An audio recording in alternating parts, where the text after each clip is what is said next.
আপনারা তো না একটু নিচে বসেন, নিচে বসেন। আর কে আছেন? সাইফুল ভাইটাই আসবে নাকি? হ্যাঁ, নাম বলবো না, নাম তো বলতে বলে দিল। আর কেউ আসবে? ঠিক আছে। প্রিয় সাংবাদিক বন্ধুগণ, আমরা আরেকটা ঘোষণা করতে যাচ্ছি। আজকে আমাদের সঙ্গে যারা যুগপৎ আন্দোলন করেছিলেন তাদের সঙ্গে দীর্ঘ আলোচনার পরে,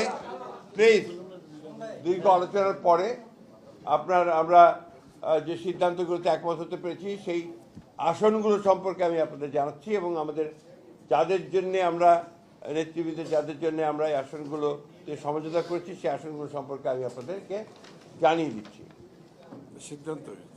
আমাদের সিদ্ধান্ত হয়েছে সেই সম্পর্কে আমি জানিয়ে দিচ্ছি। ইতিমধ্যে আপনারা আমাদের যিনি যোগ দিলেন এলডিপি থেকে, ডক্টর রিদওয়ান আহমেদ এলডিপি থেকে যোগ দিলেন, আমার বিএনপিতে যোগ দিয়েছেন, তার জন্য আমরা কুমিল্লা ৭ এই আসনটি আমরা এটা তাকে দেওয়া হচ্ছে।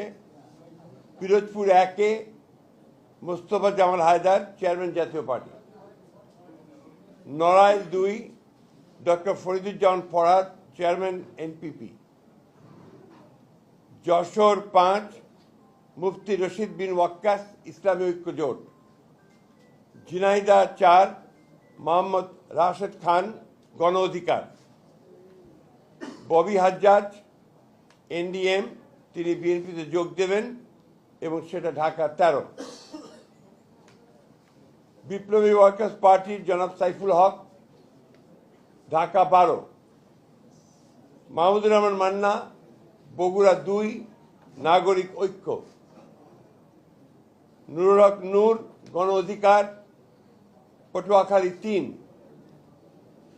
ব্রাহ্মণবাড়িয়া ৬ মোহাম্মদ জুনায়েদ আব্দুর রহিম সাকি, গণসংহতি আন্দোলন। এটা আমরা ঘোষণা করলাম, এরপরেও আলোচনা চলবে। তারপরে যদি আরো কোনো সিদ্ধান্ত হয় সেই সিদ্ধান্ত আবার পরবর্তীতে আমি আপনাদেরকে জানাবো। ধন্যবাদ।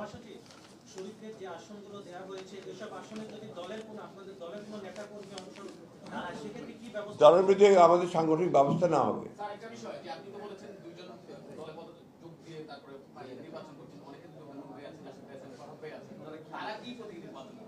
তারা তাদের প্রতিক্রিয়া কেউ করবেন, আর যারা অনেকে যারা যোগ দিয়েছেন তারা বিএনপির প্রতীকে ধান শীর্ষে করবেন, তারা তাদের প্রতীক নিয়ে নির্বাচন করে সিদ্ধান্ত নিয়েছেন। সেখানে আমাদের কোনো প্রার্থী থাকবে না।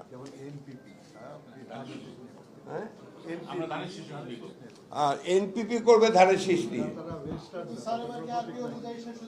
জি না, এটা তো আপনার এটা হচ্ছে তাদের কোনো নিবন্ধন নাই, they can join and do it. হ্যাঁ, ঠিক আছে, ধন্যবাদ।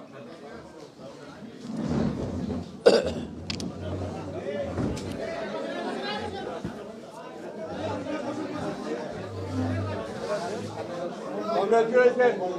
Welcome.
Hey!